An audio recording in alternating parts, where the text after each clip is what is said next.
On the street outside Phnom Penh's most prominent Buddhist temple, the merit bird business is brisk. It's an age-old ritual in many parts of Southeast Asia, based on the belief that freeing a caged bird brings merit to one's soul. But in recent years, these wild birds have come to symbolize something very different to public health workers, potential carriers of H5N1, the avian flu virus.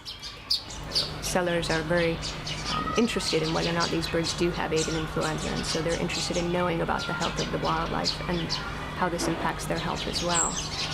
Their livelihood too. And their livelihood too, yes. Priscilla Joyner is with the Wildlife Conservation Society.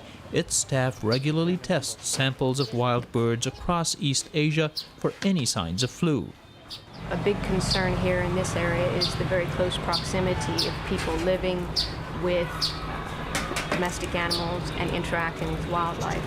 And this can either be in the home or this can be in the market or in merit bird training. And this close proximity can be enough pressure to allow a pathogen to jump from one species to the next and then lead to a disease that otherwise may not have occurred. Although so far merit birds have been free of avian flu, Joyner says Cambodia is in many ways an ideal petri dish for its spread. People are always around wild birds and domestic animals and poultry, in the markets and in backyards of this mostly rural country still recovering from decades of war.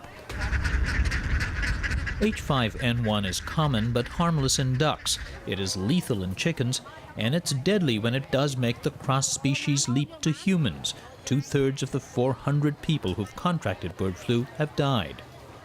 Cambodia has seen just 8 human cases since 2005. Almost all had very close contact with infected chickens. So far, the virus has not spread from human to human.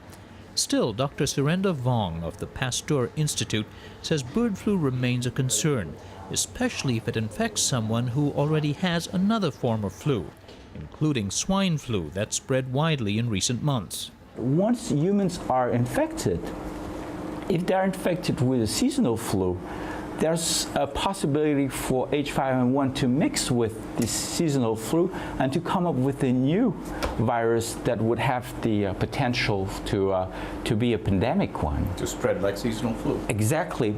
How deadly, I don't know. But there's a potential to get the virus that is as deadly as H5N1 and as transmissible as seasonal flu or the current swine flu virus.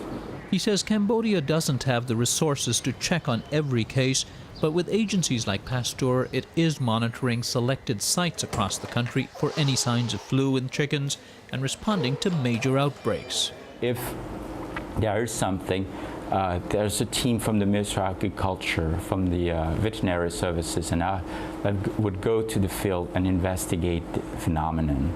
And the difficulties, again, is to come at the early stage so that you would be able also to test at the early stage of the outbreak.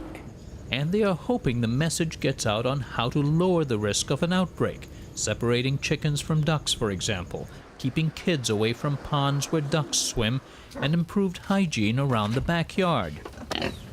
It's a message that's gotten through to small farmers like Kyu Nyum. I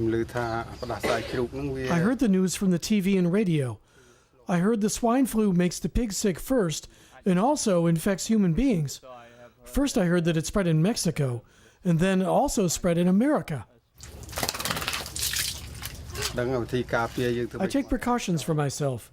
I clean the pigs and make sure I wear a mask when I enter the cage. No one's sure whether most farmers are adopting such practices or whether most farmers can afford protective gear. And even though there's fear of the bird flu and swine flu viruses mixing, no one's sure when or if such a superbug might emerge. Dr. Michael O'Leary heads the World Health Organization office in Cambodia. I think it's largely a theoretical concern at this point because we have, many kinds of viruses around us all the time.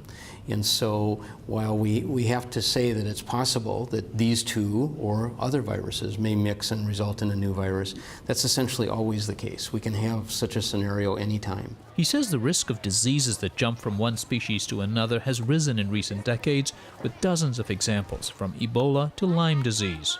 The destruction of forests or the urbanization of people, that's created new opportunities, I think, for new kinds of interaction between humans and animals. Another is the ease with which people move around the world now. There have been so many emerging diseases in the last few decades. We've seen dozens of new diseases, HIV being only one, most of which did result from a spread of an organism from the animal world to the human world.